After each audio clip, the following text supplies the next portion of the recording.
Este es un tema que yo he trabajado desde hace muchos años, empezando por la responsabilidad civil del médico y luego publiqué varios libros sobre este aspecto, pero luego sobre la organización de la empresa médica, donde también he publicado y creo que es un tema que realmente preocupa por su dinamismo, por los cambios sustanciales que han existido en los últimos años en la organización de la medicina.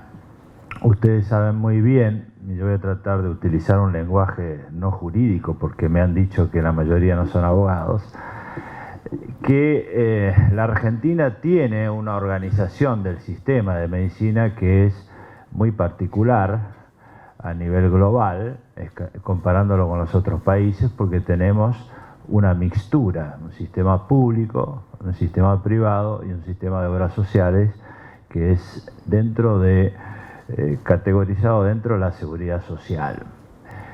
Cada uno de esos prestadores de salud tiene a su vez relaciones con profesionales médicos de distintas especialidades y a su vez tienen relaciones con enfermeras, con personal que no tiene ninguna calificación especial, y también tienen relaciones con prestadores que integran el servicio. Esta división tripartita de por sí tiene una implicancia jurídica porque los que están en el sector público hay una regulación especial que es la del derecho público y la del derecho administrativo. Los que están en la seguridad social influye la legislación de la seguridad social, y los que están en el sector privado están regidos por el Código Civil y Comercial de la Nación y la legislación laboral. Esta diferencia que existe todavía en el sistema jurídico y seguirá existiendo, porque en todos los países legalmente es así, tiene alguna importancia en cuanto a las relaciones que tenemos que tratar hoy. Pero no obstante eso, en los últimos años se ha unificado bastante el criterio que existe tanto en el derecho público como en el derecho de la seguridad social como en el derecho privado en la relación que existe entre la clínica y sus prestadores internos. Es decir, no vamos a hablar hoy de la clínica respecto de los financiadores, donde ahí sí tiene mucha importancia si es de derecho público, si es de derecho privado, si es del Estado o de la Seguridad Social o es un prestador privado, sino que sea un hospital público, sea un prestador de la Seguridad Social, sea un hospital, un sanatorio de una obra social o sea un sanatorio privado, lo que tenemos que analizar hoy, y esto es lo que me han pedido, es la relación entre esa organización y sus médicos internos, enfermeras y demás prestadores. En esto se ha unificado sustancialmente el criterio, sea cual fuere la relación que existe entre cada una de esas clínicas y el prestador principal o el financiador del sistema. Esto se ha unificado bastante a partir de un fallo de la Corte Cairone en el Hospital Italiano, que tratamos nosotros de fijar un criterio, y luego también en el Código Civil y Comercial de la Nación, que como se ha dicho es lo que nos rige a todos los argentinos. Piensen ustedes que el Código Civil de Vélez Sarsfield rigió la vida de los argentinos durante muchísimos años. Ahora un Código Civil está pensado también para que rija durante muchos años. Es un cambio de sistema. ¿Y qué implica que haya habido un cambio de sistema aquí, tanto por el fallo de la Corte como por el Código Civil?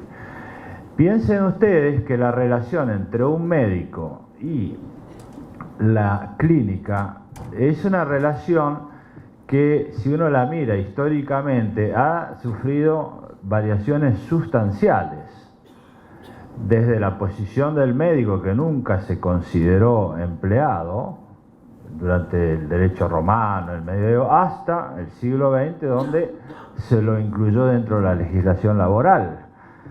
Y piensen ustedes que para Vélez Sarsfield, como era lógico en el siglo XIX, Él tomó las categorías del derecho romano, es decir, se consideraba una locación, locación de servicio, locación de obra. Y ¿saben ustedes lo que significa una locación? Es decir, es un alquiler, porque en el derecho romano era un alquiler de una cosa. Entonces, conceptualmente esto había que cambiarlo, porque ya no estamos en ese clima y nadie entiende que se tenga que alquilar una cosa y si esa cosa es el médico. Y por el otro lado, tampoco está claro que todos los médicos sean empleados.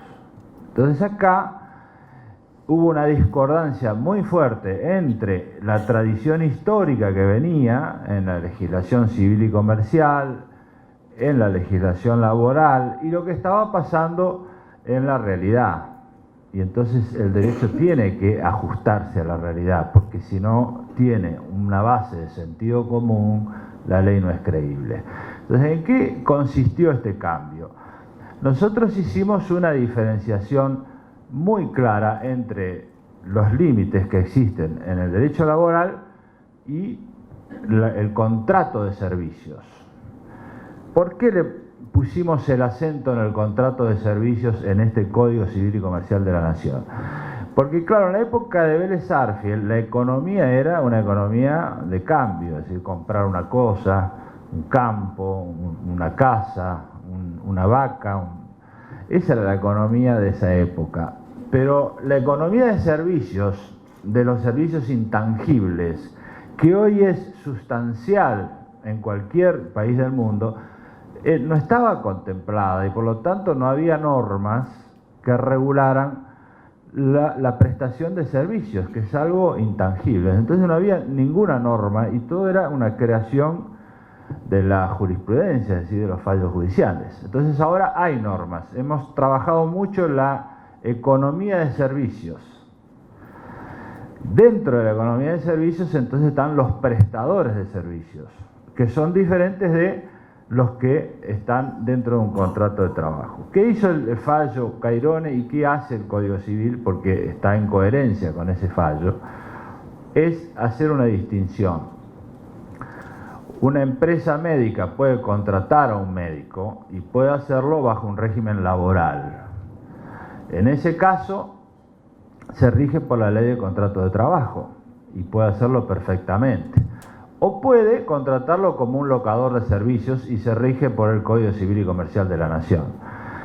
El problema que existía es la confusión, que alguien era contratado como locador de servicios, autónomo, y después terminaba reclamando como empleado.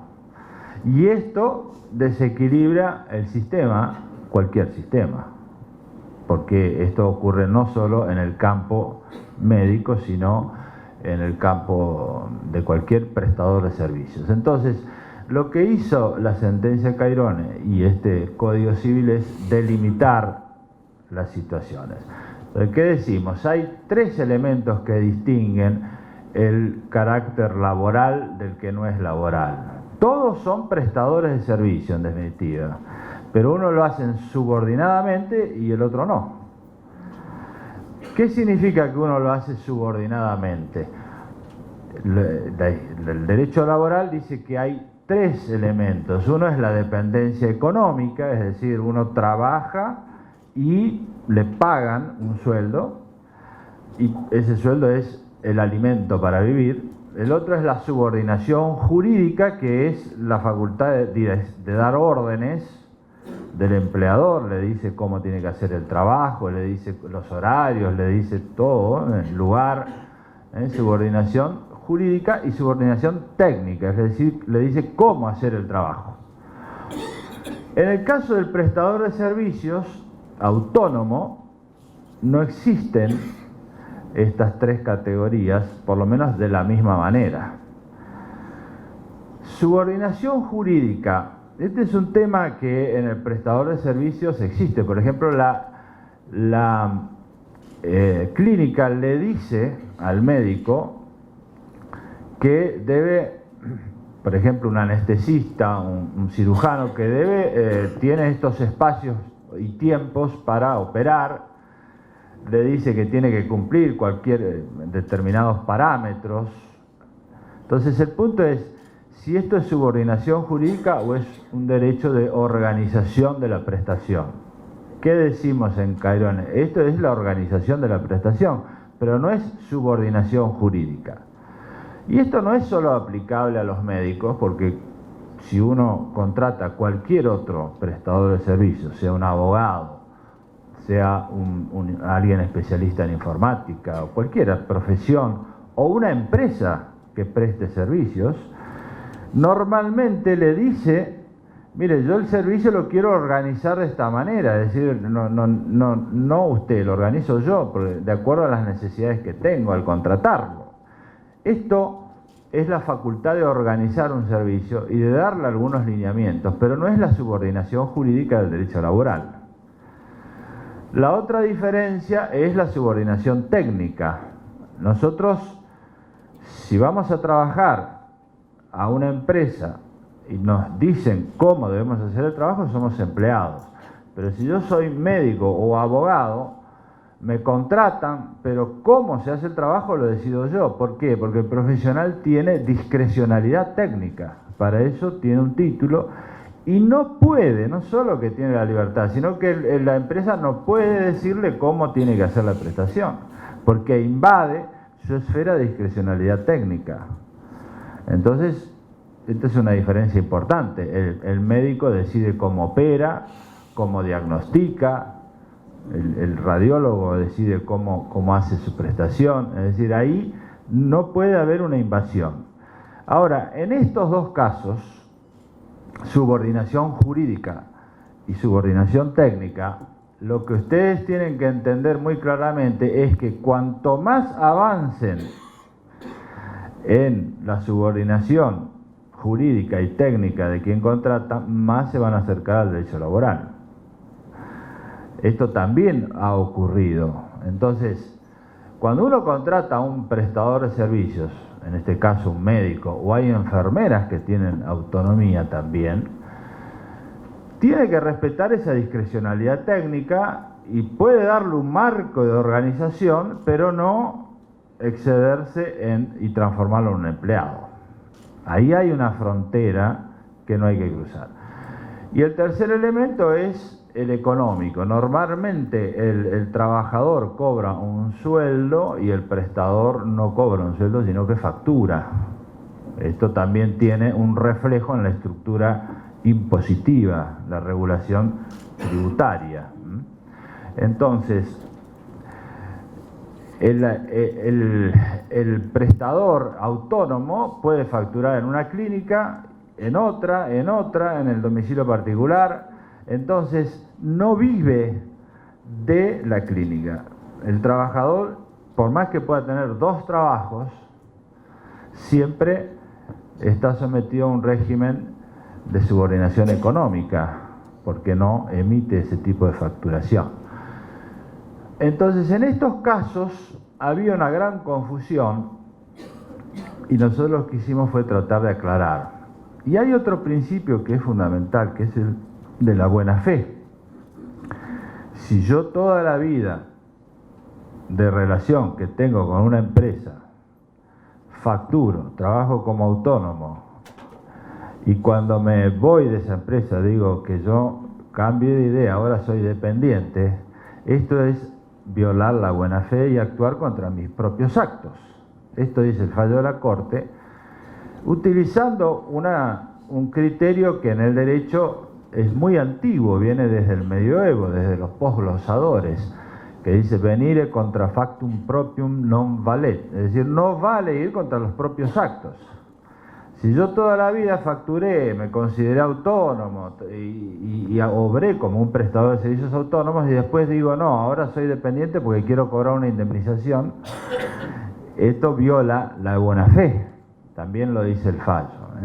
Entonces, estos son los criterios básicos que se han utilizado en esa sentencia y que también hoy están como elemento de diferenciación en el Código Civil y Comercial respecto del prestador de servicios y el prestador de servicios dependiente que está en la Ley de Contrato de Trabajo.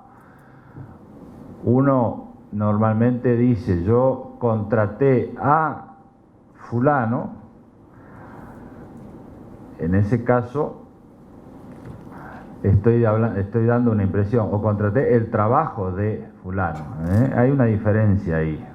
Entonces, tiene que quedar claro si uno es dependiente o es autónomo.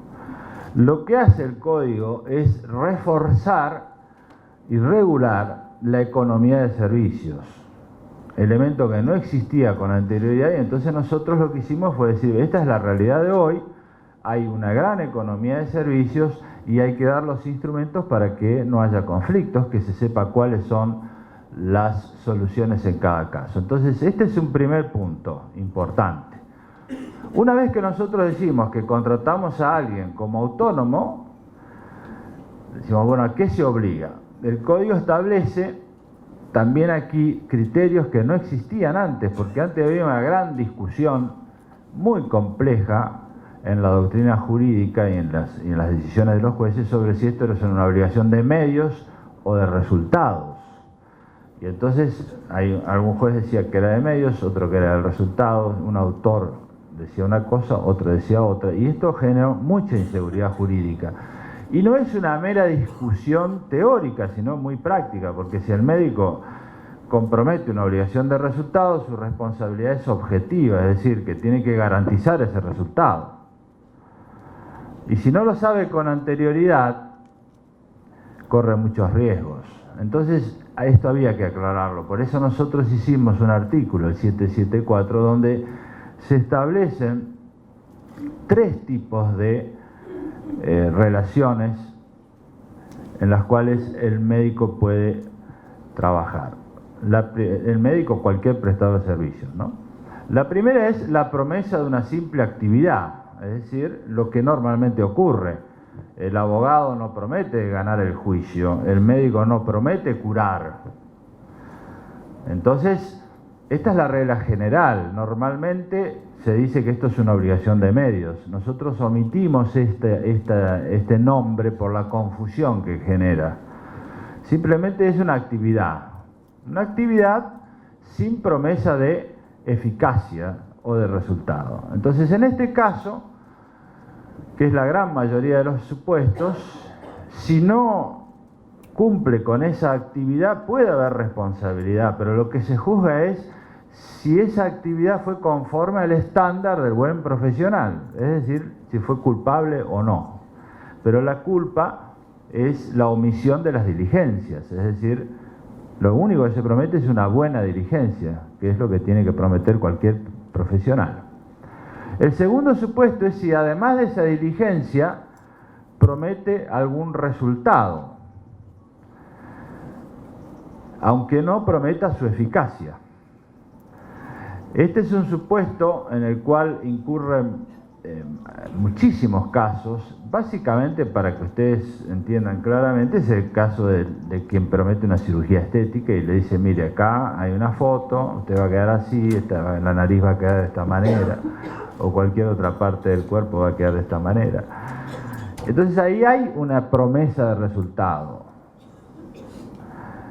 Si uno promete un resultado, la jurisprudencia ya ha dicho que tiene que cumplirlo. Si no llega a ese resultado, la responsabilidad ya no es por la omisión de la mera diligencia, sino por no haber logrado el resultado.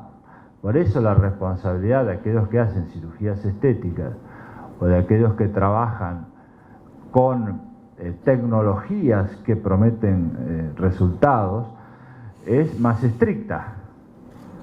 Esto hay que tener mucho cuidado. Como ha dicho un juez norteamericano, con esa claridad que tienen para expresarse, dice, bueno, quien promete super resultados no se queje de que le reclamen super daños, porque aquí juega mucho la expectativa que se crea, y esta expectativa a veces no es creada por el profesional ni por la clínica, sino por la publicidad o por internet. La gente se autoinforma y tiene expectativas muy altas, y por eso en estos casos es muy importante el consentimiento informado, para decirle, mire, usted tiene esta expectativa, pero la realidad es esta. Ahora después le leo, para no extendernos tanto, lo que decimos respecto al consentimiento informado. Y el tercer supuesto es cuando uno promete un resultado y su eficacia. Y ahí ya estamos en un contrato de obra, que no es normalmente el supuesto de la actividad médica, sino el que promete, por ejemplo, la construcción de un edificio y su entrega. Es una obra reproducible, o quien promete realizar un software o un cuadro. Ahí hay, también puede haber un artista, es un profesional, pinta el cuadro y además lo entrega. Entonces ahí hay una obra reproducible y susceptible de entrega. Entonces ahí hay un contrato de obra y si no la entrega, hay responsabilidad. Entonces son tres supuestos distintos. Los dos primeros son los casos de los profesionales médicos. Nosotros regulamos minuciosamente el caso del consentimiento informado porque nos pareció que aquí también había mucha confusión y creo que esto es importante que ustedes lo tengan en cuenta porque en la organización de cualquier sanatorio hay que tener bien armado la estructura de consentimientos informados por esta cuestión de las expectativas, que es la principal causa de litigios. Hay una diferencia muy grande entre las expectativas creadas por la publicidad y por la autoinformación que todos tenemos cuando uno se siente mal, busca en internet. Hoy el Google informa más que cualquier médico. Uno y dice, bueno, en tal lugar hay tal... Va con esa expectativa del médico y si no se cumple se siente frustrado. Entonces es muy importante informar. Y fíjense que hay un extenso artículo, que es el artículo 59, que dice consentimiento informado para actos médicos e investigaciones en la salud. Y dice, yo se los voy a resumir, pero dice que la voluntad, el paciente debe emitir la voluntad, luego de recibir información clara, precisa y adecuada respecto a su estado de salud, el procedimiento propuesto, con especificación de los objetivos. Esto es importante porque si uno lee los objetivos, diferencia el primer caso que les dije del segundo. Si uno le promete un resultado es diferente de si no se lo promete, la responsabilidad es distinta.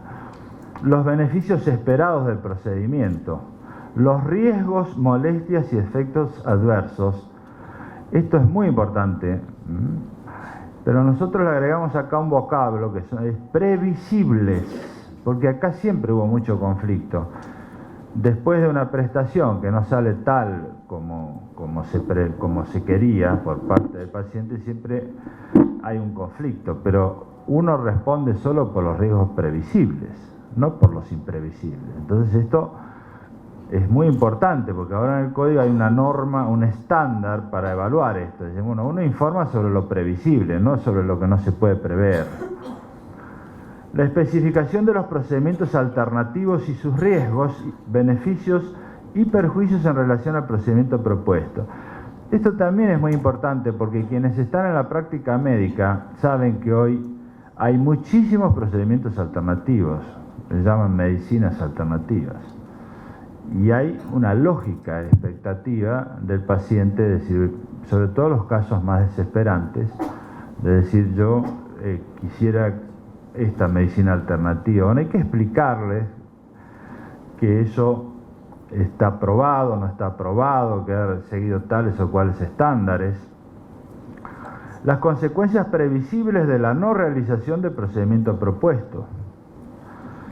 En caso de padecer una enfermedad irreversible o incurable, o cuando se encuentre en estado terminal o haya sufrido lesiones que lo coloquen en igual situación, el derecho a rechazar tratamientos quirúrgicos, de hidratación, alimentación, de reanimación artificial o al retiro de medidas de soporte vital, cuando sean extraordinarios o desproporcionados en relación a las perspectivas de mejoría o produzcan el sufrimiento desmesurado o tengan por único efecto la prolongación en el tiempo de ese estado terminal, irreversible o incurable. Esto obedece a unos casos que hemos tenido en la Corte El primero fue hace muchos años, Bahamondes, y después tuvimos otro más reciente, Albarracini, que eran testigos de Jehová. Y entonces se negaban al tratamiento basado en la transfusión de sangre. Entonces la Corte reconoció el derecho a oponerse a recibir tratamientos, y esto se soluciona con un simple consentimiento informado, que ahora está, antes no estaba claramente expresado. Entonces se generaba litigiosidad, porque el médico que quiere cubrirse pedía una autorización judicial, y que entre que el caso Bahamondes, justamente, entre que pidió la autorización judicial y todo, ya el tema había perdido totalmente interés. Entonces la Corte en ese momento dijo, bueno, igual vamos a fijar un criterio para el futuro. Este es un tema, ya no necesitan autorización judicial, con el consentimiento informado es suficiente. Y el otro caso, que fue más reciente, muy importante, es en el supuesto en el cual hay una persona que nosotros decimos estado de vida vegetativo, si se puede o no desconectar. Y acá hay muchísimas discusiones filosóficas, de bioética, pero la jurisprudencia está clara. Y nosotros resolvimos un caso de Neuquén en el cual hubo muchísimos estudios médicos y se hicieron análisis y demás. Una persona que había estado 20 años, luego de un accidente, 20 años en lo que se denominó estado de vida vegetativo. Ahí hay una frontera complicada, que también desde el punto de vista médico lo es, en el estado de vida vegetativo, si hay muerte cerebral. Bueno, es otro tema distinto, más complejo, pero lo que resolvió la Corte es que hay un derecho a desconectarlo si lo piden alguien legitimado para hacerlo. En este caso eran las hermanas, que lo habían sostenido durante 20 años. Este fue un precedente muy importante a nivel mundial. Hay solo dos, hay uno de la Comunidad Europea, el Tribunal de Derechos Humanos, y el de la Corte Argentina. Pero queda claro que en ese caso, donde solamente se le daba alimentación, luego de 20 años, no tenía sentido sostener esa vida artificialmente. Esto se diferencia de la eutanasia, porque en la eutanasia hay una vida que continúa y uno quiere terminar. En cambio acá es a la inversa, es una vida que se apaga y uno quiere continuarla. Conceptualmente es inverso. Entonces es una vida que si uno no hace nada, se extingue. La naturaleza o Dios o lo que crean ustedes decidió terminar con esa vida, pero artificialmente se la está sosteniendo. En la eutanasia es distinto, es distinto. Se termina con la vida que naturalmente no se termina. ¿Por qué? Porque sufre, porque quiere dejar de sufrir. Entonces, conceptualmente es muy distinto. Esto no es eutanasia, es un caso en el cual la vida se va extinguiendo y se la sostiene artificialmente, en este caso por 20 años. Y realmente hubo un gran debate, nosotros hicimos muchas audiencias, fue un caso muy interesante, está publicado para el que lo quiera leer, y ahora está también aquí regulado en el tema vinculado a el derecho a rechazar tratamientos médicos. Bueno, en definitiva, en este Código Civil y Comercial hay muchos temas vinculados a la actividad médica, además de los que les mencioné, que es interesante que ustedes los conozcan, porque esto también hace a la organización. Por ejemplo, el tema de la experimentación médica, el tratamiento genético de los embriones, todas unas cuestiones muy actuales y que era necesario regular, porque vivimos en un mundo muy cambiante que obviamente Vélez Sarsfield no podía prever, y hoy son temas de la máxima importancia, donde se juegan cuestiones no solo de organización sanatorial, sino también problemas de bioética muy complejos y problemas jurídicos. Entonces, lo que tenemos que hacer es dar una pauta más allá de las controversias. El derecho lo que tiene que hacer es regular las conductas humanas de manera razonable, y luego que cada uno discuta conforme a sus convicciones, pero tenemos que solucionar los problemas para que funcione la sociedad. Entonces aquí hay criterios básicos para que tengamos una sociedad más organizada y todos puedan funcionar en un mundo muy complejo, donde van cambiando aceleradamente casi todos los temas. Por eso ustedes van a ver que en este código no hay precisiones tan detalladas, sino que son criterios, porque esto favorece la adaptabilidad. Es una estructura de normas diferente. En la época de Vélez Sarsfield, la economía, la sociedad no cambiaba tan rápidamente. Pero ahora en el curso de una vida humana, yo le hice un homenaje a mi abuela en ese libro de la empresa médica, que falleció a los 94 años, y puse comparando su infancia con su vejez. Entonces en el curso de una vida asistió a el surgimiento de la heladera, la cocina, el televisor, el auto. No existían autos cuando en 1900, no existía. El avión, la computadora, el teléfono celular, el viaje a la luna, el trasplante de corazón, todo eso en el curso de una vida.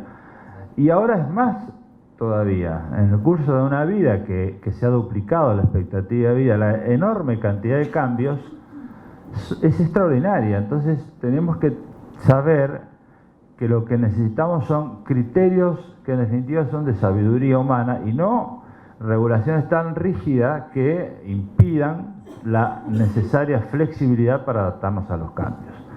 Esta es la idea general que hemos tenido en la regulación del código. Bueno, ya me excedí bastante, pero son temas que son muy interesantes y tal vez den para algún curso más extenso. Muchas gracias a todos.